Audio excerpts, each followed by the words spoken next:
পানির ট্যাঙ্কে পানির বদলে ভরে রাখা হয়েছে হাজার হাজার লিটার ডিজেল।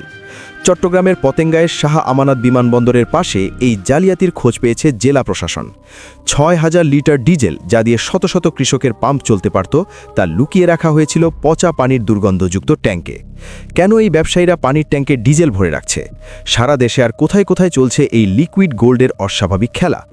আজ আমরা দ্য রিভিল মাস্টারে উন্মোচন করব জ্বালানি তেলের সেই সিন্ডিকেট, এবং ভিডিও শেষে আমরা উত্তর দেব কেন তেল লুকিয়ে রেখে কৃত্রিম সংকট তৈরি করা হচ্ছে, এবং এটি আপনার নিরাপত্তার জন্য কতটা ভয়ঙ্কর এই সিন্ডিকেট।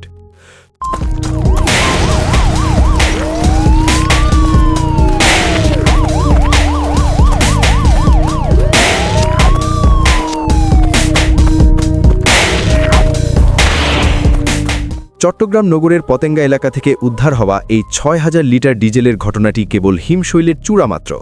গোয়েন্দা তথ্য অনুযায়ী অসাধু ব্যবসায়ীরা জ্বালানি তেলের সংকটকে কাজে লাগিয়ে কয়েক গুণ বেশি মুনাফা লাভের আশায় এই বিপজ্জনক পথ বেছে নিয়েছে।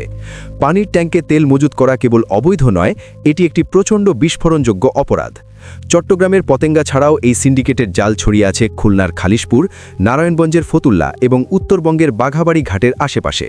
যেখানেই তেলের ডিপো আছে, সেখানেই অসাধু ব্যবসায়ীরা লোকালয় বা সাধারণ আবাসিক ঘরের ভেতরে মাটির নিচে ট্যাঙ্ক খুঁড়ে অথবা ড্রাম ভর্তি করে তেল মজুত করছে।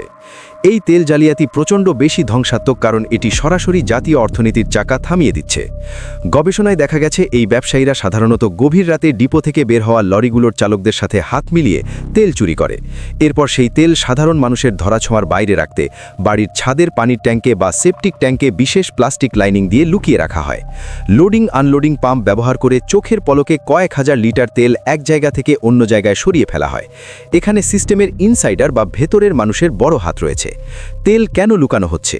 উত্তর সোজা, কৃত্রিম সংকট তৈরি করে তেলের দাম লিটারে ২০-৩০ টাকা বাড়িয়ে খোলা বাজারে বিক্রি করা।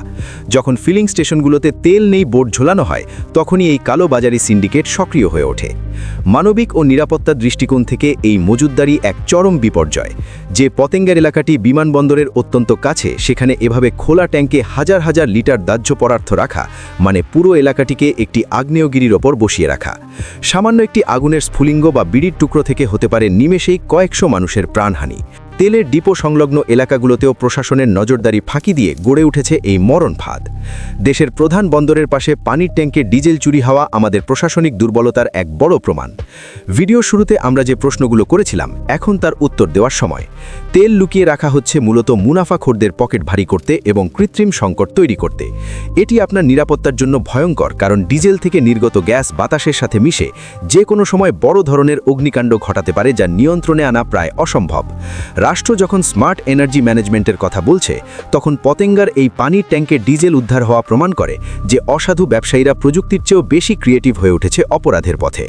পরিশেষে বলবো, আপনার আশেপাশে যদি কোনো আবাসিক এলাকায় তেলের গন্ধ পান বা লরি থেকে ড্রামে তেল নামাতে দেখেন, তবে দেরি না করে প্রশাসনকে জানান।